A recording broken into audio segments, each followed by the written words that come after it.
What we're going to be talking about is parts of our new Salesforce Development Experience and how to build apps from source. Everything that we are going to be talking about here is forward-looking. So, as you all know, do not make buying decisions based on any of the stuff that you are seeing here, but hopefully it inspires you. And we're going to talk about some things through this session on how you can kind of align to where we're going with our current tool sets. We're also going to talk about where some of those tools are going right now with a roadmap session at the end. In the middle, we'll do some demos. So for those of you who weren't able to make it to the last session, we're going to be showing some similar things. So hopefully I get everything covered that you were expecting to see from the last group. So what were we thinking about when we started designing the Salesforce Development Experience? First and foremost, it comes down to everything driven from source. When we look at our platform as is right now, a lot of customers look at managing their source of truth out of an org, and the source of truth is always what's in this org, what's in that org, and how are we moving changes through those orgs. So we're designing around source.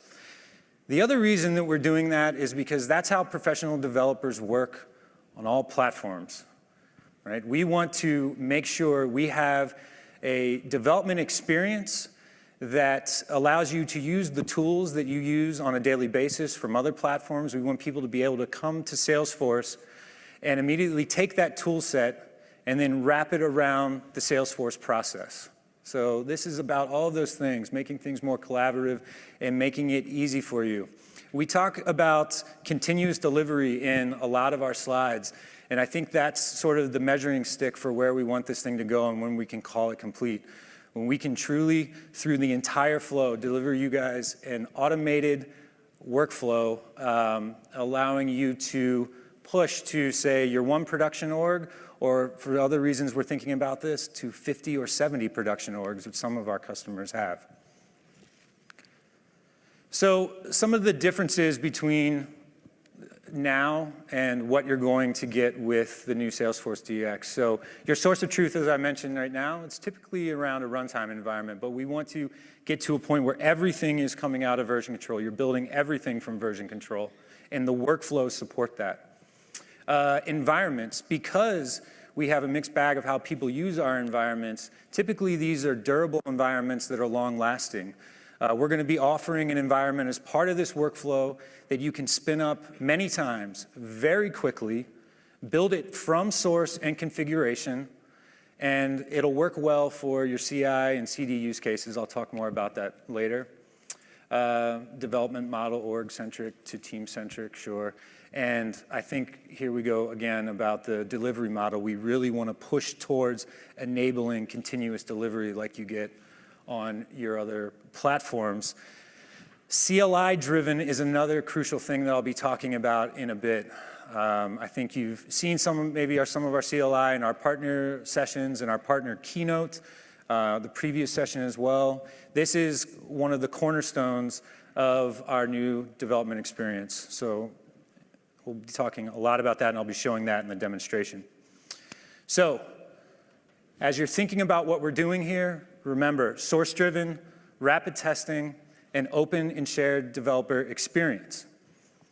I should also add to that, and we'll go into that with some of the things that we'll be demoing, that we're also looking to add to our product suite here and tools that typically you may have looked to integrate with. So this will be around continuous delivery and continuous integration. We have some nice new things that we're doing with Heroku around that I'll get to show you.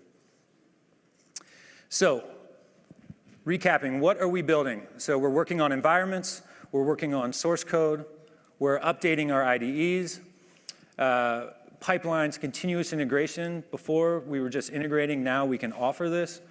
And packaging. This is a major tenet of this. If you're an ISV, you already know about this.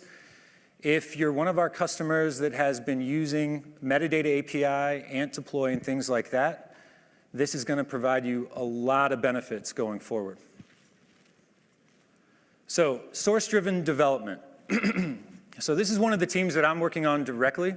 We've had a lot of fun with what we're doing here, and we're building a lot of great new technologies. So one of the things to point out when you're working with Source first is the understanding that when you're building in Salesforce, we want to enable you to use tools that you like when you're doing programmatic things like building code, Apex, triggers, if you're working directly into building, say, a visual force component or something like that. We want to enable you to work in the IDE and work where you want to work. Now, at the same time, we also want you to get into our Lightning App Builder when it makes sense. We want you to be able to use our Schema Builder when it makes sense, Object Manager when it makes sense. All of these great declarative editors were built to make your lives easier. And all of these things in setup help you manage metadata in org configuration. So we need to find a way to help you sync changes and manage the change between a development org and your local workspace.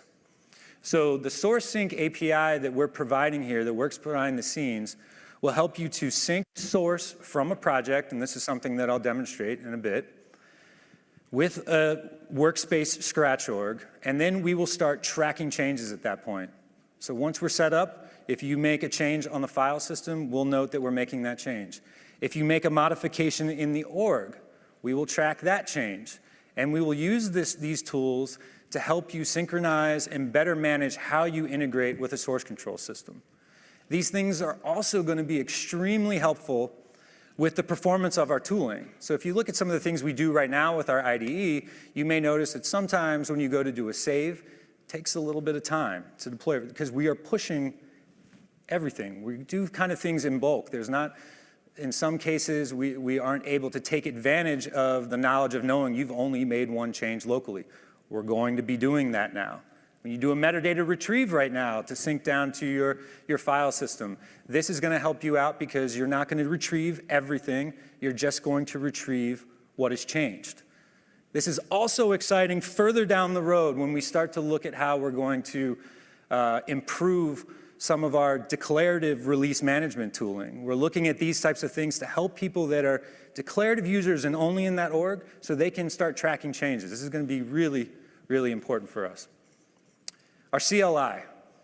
I look at this as your one-stop shop for all of your Force development experience needs. The great thing about this is we're actually encapsulating stuff from lots of different APIs, sign-up request API, metadata API, tooling API, enterprise API. But what you get here is a focus on what you need for your development experience. And the other great thing you get here is something that you can automate through this entire process in one interface. Right now, when people are doing automation, you might be doing a little bit of Ant, then you might be writing some things to work with the data API or something else. You can do everything right here. The other thing to point out is integration with external tool sets. And this is something that I'll show when I show you the IDE that we're building.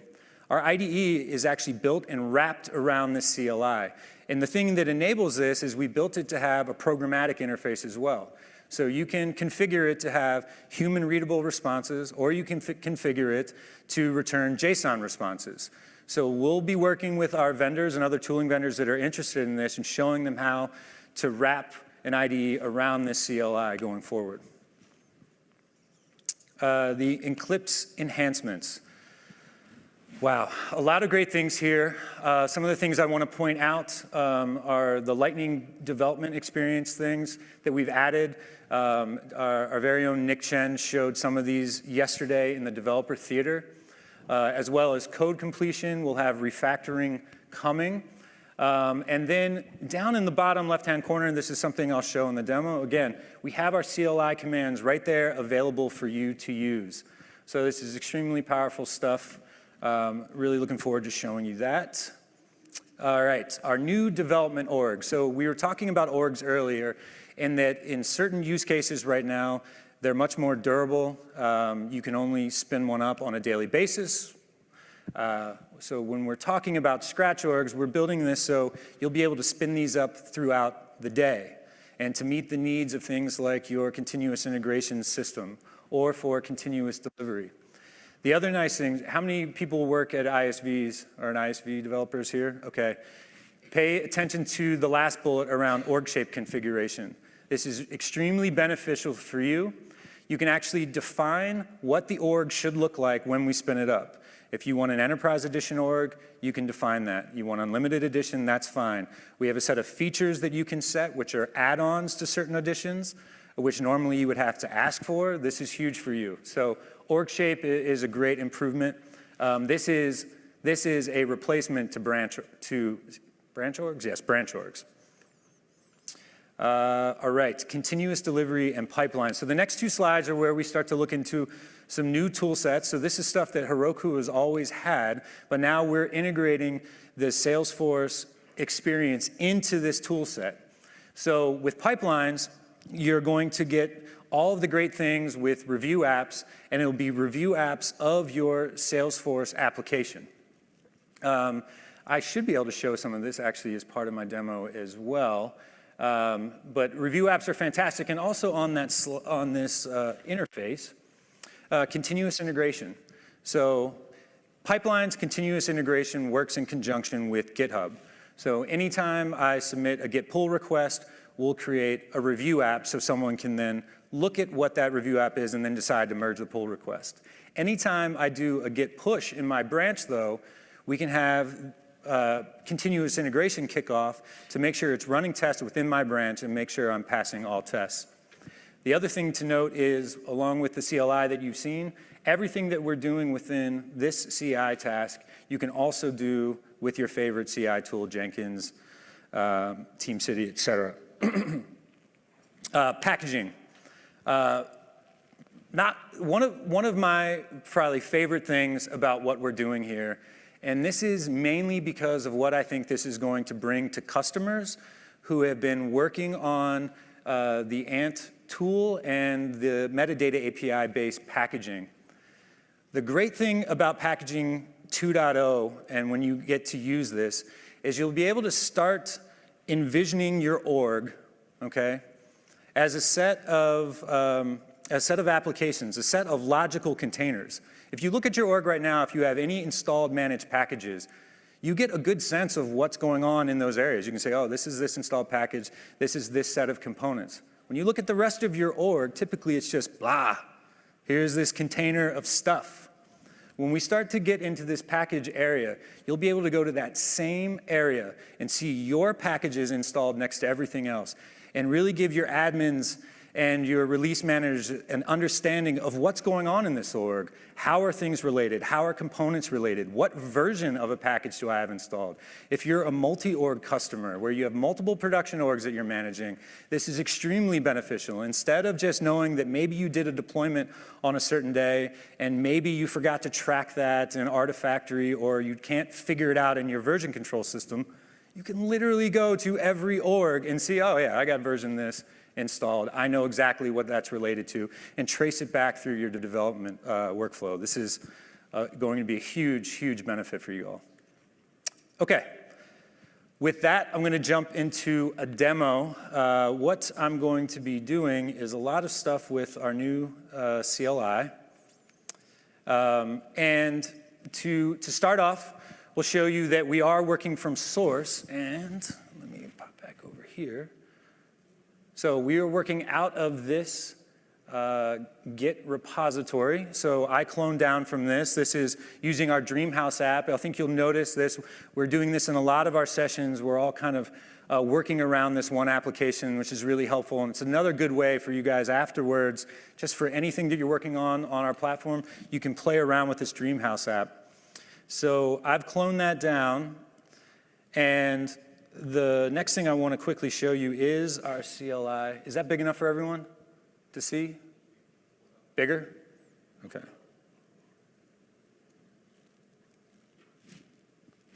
Still larger or okay? Oh yeah, I can do that for you too.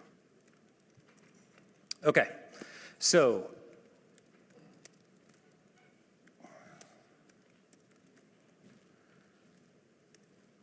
just running a simple help command will show you our topic within the CLI. You can see all the commands that we're starting to offer. There's a couple that have been cut off at the top. But this shows you what we've evolved from a CLI that previously existed in GitHub that you could use. So there's a lot of our core Force feature sets here. And then as you start to come down to the bottom, you'll see things like Force org, Force source, Force test, and I think a little bit further up, Force data. These are some of the new things that we've built out of our new SFDX program. So the first thing you do after you grab Source and after you get a good understanding of what the CLI is, you need to set up your workspace. And as I was talking before, a Salesforce workspace is a combination of setting up an environment that you can work with on your file system so you can take advantage of the editors that you like, as well as setting up a workspace scratch org that's going to give you access to all of the declarative development utilities that we have in setup. So to create an org, simply type force org create, and then designate a config file as I talked about. This is going to show you, this config file defines how the org that I want to spin up, what it's like, and I'll show you that in a second. So,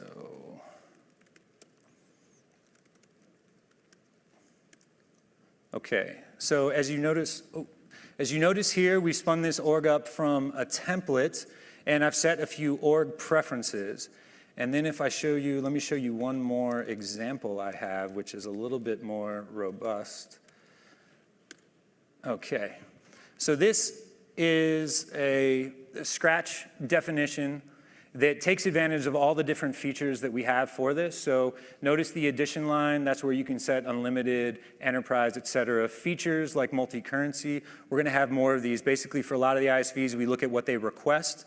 So we're gonna be pulling those in so you can set those as you build the org. And then org preferences. Org preferences are analogous to your metadata API settings, org preference settings, bits that you flip in the org, all right?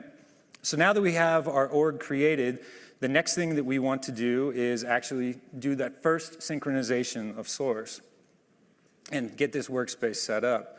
So this command is with the Source topic, and simply say push. This is going to search through that directory that you have and find all the source, all the components related to Salesforce metadata, and we'll push that out to the org. Now, for this specific application, one of the things that you need to do is assign a permission to make sure that when I do get into that org and start working on it, I can work with that application. So you can do that as well.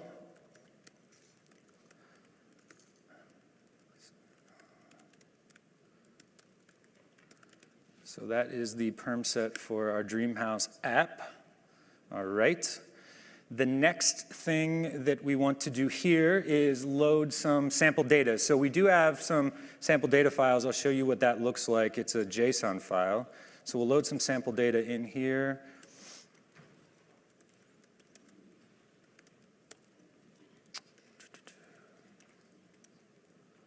All right, and then I'll show you what this looks like.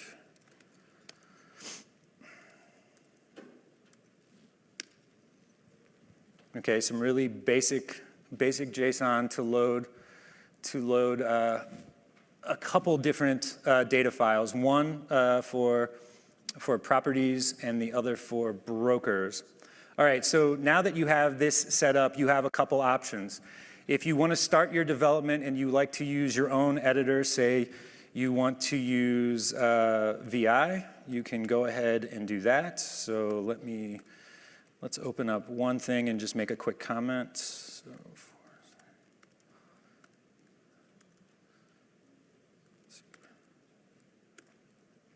all right.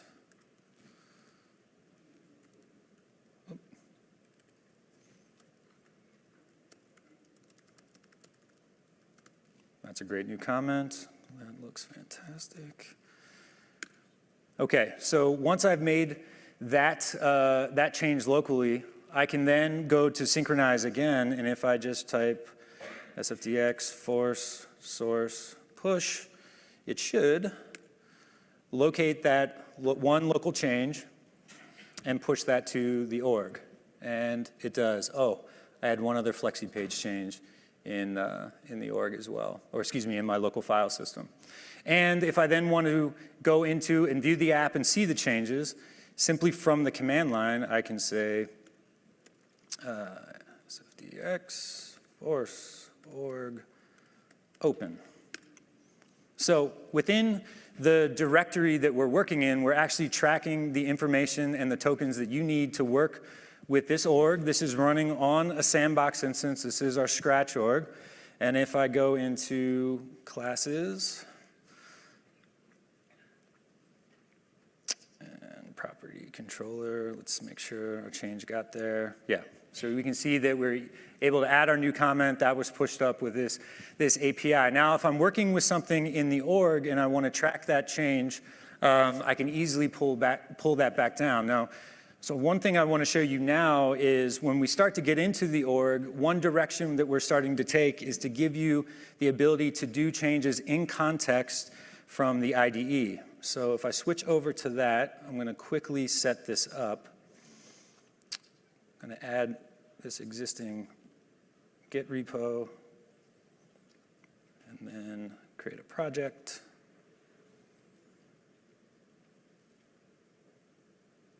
Okay, now, let's say I want to modify a flexi page.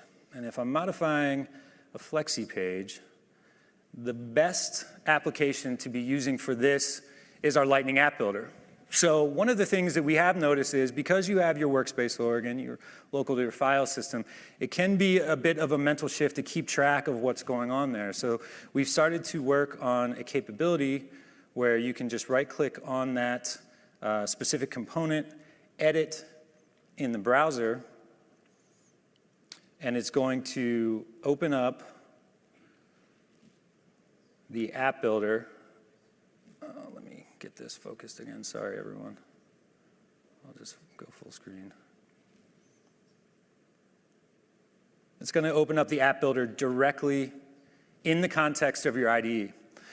Now, this is something we're going to take further. I believe with more components, it'll make it easier for you to interact in a single location. And the one thing that we do here is we are also tracking this change. So the IDE itself is in the background looking for changes in the org. So if I go to add this new component, and then I save it, we'll be looking for this change to update in the background. I should get a notification in a second. And while that's updating, let me point out again down here. One of the things that we are pointing out is our CLI. So we are wrapping this CLI. All the commands that you would run from the command line, you can also run right here. And this just shows how we are building around this CLI interface. Okay. Back out of there. And yes, you can see that it has updated, and scrolling down, you can see right here, there's the component instance that I added in the Lightning App Builder, which is in the remote org, and then it pulled it down directly into my file system. So at this point, if I'm looking to then commit changes and submit pull requests, let's say this is the end of my current development process, I'll start to go through typical things that you would do. So let's check status here. Okay, we can see we've changed the property controller and the property record page. And I'll do a git commit.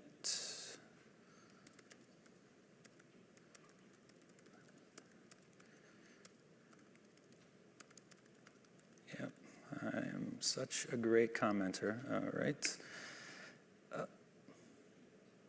Yep. Thank you. You guys can just help me out there on that one. I'm sure you all saw that and was like, he doesn't see it. He doesn't see it. Okay. All right.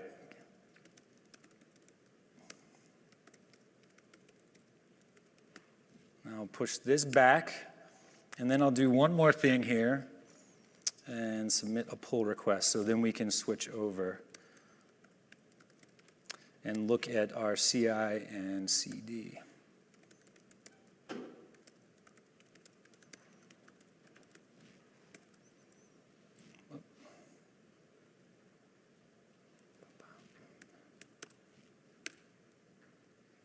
Okay. Switching over to here. Okay, this looks good. This is big enough. All right, so this is Heroku pipelines. And within here, you'll notice we have the test beta tab. So this is the beta work that Heroku's doing around continuous integration.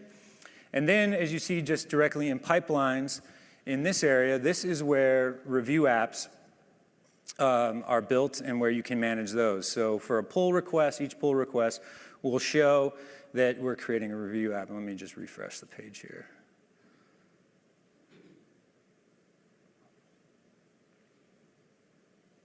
Yep, okay, so it's working right now on creating the review app. If I go into tests as well, you can see that from that specific branch, you can see the comment there. It's actually working on running the test for what I push back into my specific development branch. Now, for those of you who haven't seen pipelines before, I'm going to open up another review app really quickly here. So it's as simple as once it's built and everything's running, you just click on that and say Open App in Browser. This is opening up a Scratch org with deployed source from GitHub, which represents our app, and running a lot of those same commands I did to set up my workspace. And you can see here that the Dreamhouse app was uploaded, and you can then go through and check your changes. And keep getting these things out of the way. So this is the Dreamhouse Property Explorer. So that's how a review app works. If you're working on feature branches, that builds that up. You can open this up immediately. Some other things to point out here as well. Once you have this complete, we can then, or once you've reviewed, you can go look at your pull requests. And let's say this is the pull request that I want to merge. I would simply go here and say merge pull request and give a comment. Now, I'm not going to do that right now because I kind of don't want to mess with my demo environment, sorry. But what it'll do is it'll then merge that into master, and once master changes, it will immediately, as it says, auto-deploys master, it will immediately start updating that staging app. Now, one thing to point out here, which is a difference between the review app flow and then once we get into staging, we've actually used sandboxes in the staging area.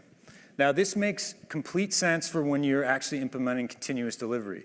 In the review app stage, we're spinning up a Scratch org that is scoped specifically to the app and the source that you are building. But once that's all checked out and you're ready to start moving it to a flow where you want to get it into production, you should start testing your installation, your deployment like it would be going to production, and there's not a better environment to use than a sandbox. I think here we're just using a developer sandbox. Obviously, a full sandbox kind of staging environment would be better. But what you're doing here is you're starting to mimic what you're going to do when you promote to production, which is the very important aspect of that usage of the sandbox. And then once you're done, you simply click Promote to Production, and you've completed the continuous delivery cycle. I think that is all I have for the demo. Now let me go back and start going through some slides again, and then I'll try to jump and get to Q&A as fast as I can. So one of the things that I wanted to talk about, and this is mainly aimed for those in the audience that are working on their own production orgs, that are currently using AMP migration tool and things like change sets. What we are doing with the SFDX is we're shifting the approach. So right now, when you're working with change sets, you're really just working in an environment and you're deploying org differences. You're like, what's different here than here? And I want to pick those 5 things and start moving them up the pipeline. And you can realize those things in the production org by looking at that change set. And there could be a lot of different things in there. Maybe it's related to your Salesforce automation app. Maybe it's related to service. Maybe it's just a custom application that you're building. But these are a bit more ad hoc. When you're using the Ant tool, it's really much more about tracking the change, I believe, out of the version control system. Most people that are using Ant are using it to externalize Source so that they can get it into a version control system. But the tracking of what you're releasing is typically based on what's in a branch and not necessarily some history tracking around the org. So when we're talking about packages and building packages, we really want to get you in the mindset of building sort of logical sets and containers of things that you're going to version over time and move around, right? This will get you in the mindset of organizing your entire org. So after you get to a point where you start to get into packages, your version control system and the repositories in there should basically match up to some logical organization that you have of your production org. Maybe it's sales app customizations, and you can logically group all of them together. But you'll version that over time, and you'll see that in your branches. And then in your production org, though, you'll see what you actually have installed. So in this case, you can see we're working on Sales App version 2, and we have Sales App version 1 installed. The next thing you'll see is that promotion of that next application. The same thing with Dreamhouse, if this is a custom app. So it really gets you in the mindset of not just thinking about deploying diffs between environments or diffs in the source. It really can get you in the mindset of, I'm building logical packages, components, applications, things that are grouped together. And the benefits of not just seeing the versions in the production org, but really being able to drill in to that production org at any point in time and seeing how it's organized, seeing what's related to each other. I know we have one really big ask on the App Exchange, not the App Exchange, the Idea Exchange, is to better understand what's related to what. Now, this isn't going to completely get us there, but it's going to get us a lot closer because you're always thinking about what's related as you're going through the development process. One thing I can say is you can start thinking about this today, though the packaging mindset within the Ant tool doesn't extend to the org after you have deployed, right? If you deploy a package, there isn't sort of a name of that thing which resembles something. But if you start in your version control system to think through how you can reorganize your components together in repositories, you can start building in that direction today. And it might actually help in making you, I guess, more agile in how you manage your production org, because you're constrained to, smaller bits of code and configuration when you're doing your development. Okay, so some roadmap things. We'll talk about Sandbox first. So on the Sandbox team, we are working on a lot of improvements around queuing and performance. Some of you in the audience may have been hit by some of the things where you've been seeing sandboxes sitting and pending for a little too long. We're working on a lot of things that will improve our queuing to take advantage of all the resources we have and get your sandboxes into processing status as fast as possible. Longer term, some of you may have heard about our sandbox cloning or sandbox to sandbox copy pilot. This is on hold for now. We are going to pick this up as soon as possible. Sandbox cloning is a really awesome idea.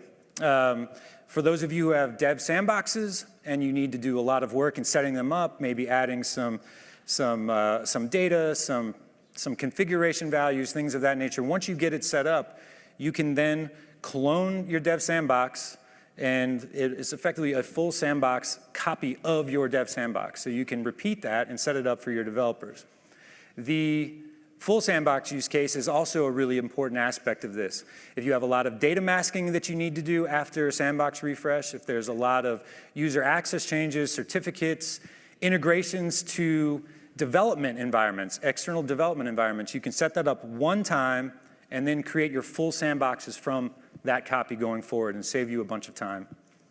Another one to point out, we've had this, and we're hoping to get to this as well, and this is about helping you better manage the sandbox preview. So instead of having to think about dates, The idea here is that we will give you the option as you refresh to either go to a preview or non-preview instance. Metadata API. So what we are working on here is mainly around performance and scalability, and a lot of this stuff is going to go into supporting the backbone of what we're building around Salesforce DX, as well as your current tooling for IDE, packaging, and deploy. Behind all of that is the metadata API, and we need to work on our scalability. We're going to work on a costing engine that's going to help manage the deployment requests and make us a lot more efficient as people are doing a lot of development on our platform now. Some other things to note here, longer term, improved deployment details. This is going to be helpful for ANT migration, ANT deploys, as well as change set deploys. It's really just working on a better status information and improved code coverage details. We know we get a lot of support calls about not really understanding if something's going wrong or if we've had to reset or something like that. This is going to help you better understand that. All right, let's see. Tooling API. In one general way of describing what we're doing with tooling, we are just working on getting more metadata types available into the tooling API. A lot of people love this interface of exposing our metadata as S-objects, so you have a nice queryable interface using SOCL. We want to continue to expand on that, so our mindset is really trying to get to symmetry between the metadata that we offer in both APIs. All right, developer tools. The most recent thing that we want to talk about is our advances in managing Lightning and Lightning development. We've added something called our Mega plugin. This is something that will help you have a much better experience of developing Lightning. And let's see, we're also looking at an overhaul of the general windowing framework of the IDE. I believe that's what that is. Let's see. Debugger, for those of you, I'm not sure if you know or use our debugger, we are trying to roll this out as fast as we can and get into as many customers' hands as we can. But we need to do this carefully. That's why we're going through pilot and beta. But this is a fantastic tool for the customers that have their hands on it, and we're working hard to really get it out there for everyone. All right, let's switch to Q&A since I think we might have some questions. Maybe about roadmap? Sure. If you can use the mic, that'd be great.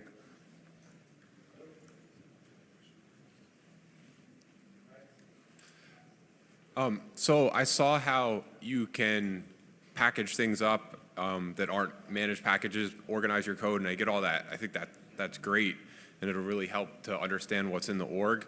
So if I have version 1 in the org, and then I make some changes and I deploy version 2, and then there's some problems, can I roll back to version 1?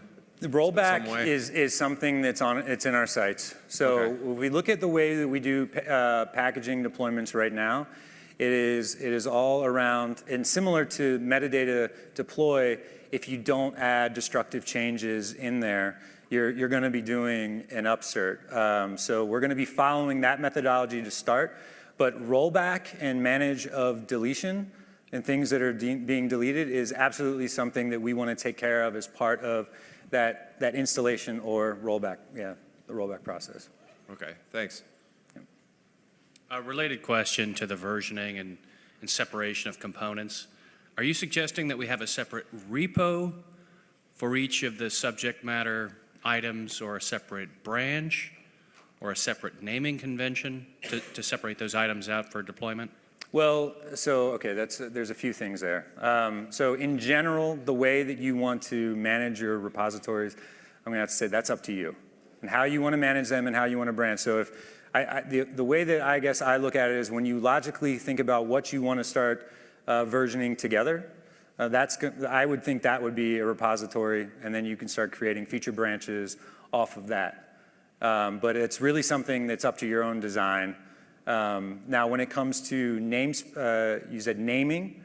So one of the things that you get with this new packaging is the ability to actually namespace what that package is. Okay. So the benefit of that is it's not just a naming convention. You actually have a namespace for all the components, all the metadata inside that package, which is going to give you isolation and separation from everything else in the org. That's great. Similar to how managed packages work today. Okay, thank you. Hey, great talk. Thanks. So, quick question. For the IDE, on the browser capabilities in particular, so I saw you had this kind of future focus, and that's probably not coming right away. Right. But are you looking to kind of add it so that from a developer kind of experience, we never have to go into the org? And in particular, I'm thinking of a scenario like I want to add a new field, and I go through and I right-click and it opens the browser, and I get all the functionality I would now of being able to add that to a page layout and add permissions to a profile, and having all of that pull down instantly into my IDE. Is that kind of the future vision, or are you looking at it really more like, well, the app builder kind of does this, so we're going to do the app builder, and then the other stuff we don't really have an idea for? I think our focus is to make the best development experience that you want to have if you're working in an IDE. And that would mean to provide as much in-context editing as we can.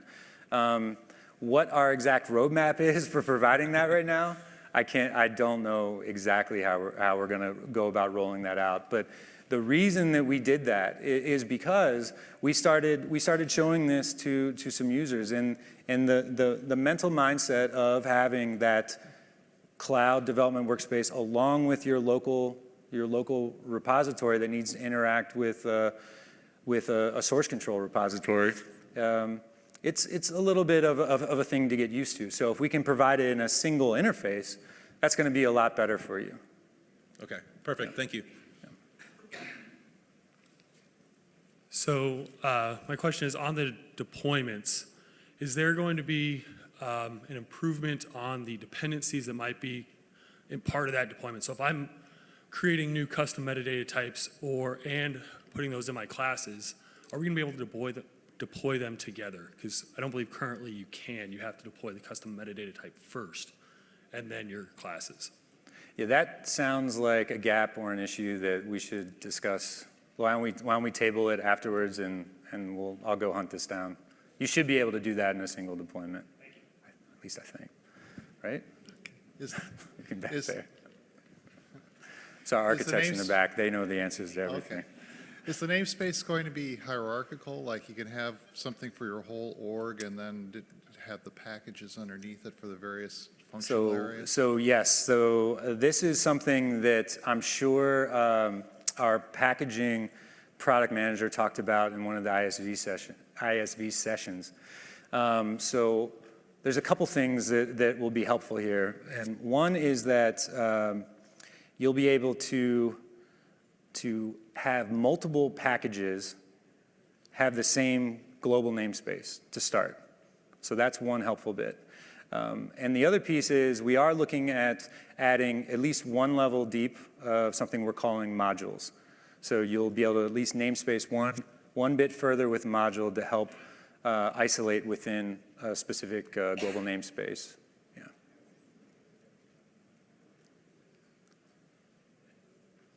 Any other questions? The mic just got taken away. That's it. Everybody out. No. What's that? Okay, yeah, so we'll actually, so we're gonna do somewhat very similar demo tomorrow during the dev keynote, and we'll have more information on it there. But what we're doing right now is a developer preview, and this is closed off to some of the customers that have helped advise on this whole process. But when we get to spring 17, we're gonna be opening this up into a pilot where we'll be taking, it'll either be an open pilot or we'll be taking nominations from customers. So definitely talk with your account teams and we'll make sure we manage it for you. Is there some kind of a chatter group or something you can follow on this? Chatter group, I do not know. Do we have a success community page, guys, in the back? Not yet. Okay. We'll have to follow up on that one as well. I'm not sure that we do. I think we're going to start with, that's something that we should do by the time we have the pilot for sure, so we can start, aggregating feedback and things like that. So I imagine we'll have it.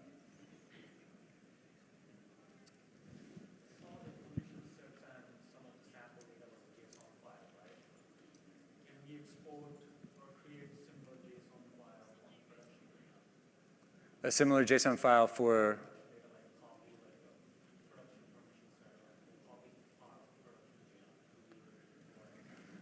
well, the assignment, not the assignment itself, that's sort of a separate operation, but the perm set metadata is something that you can get right now through our metadata API.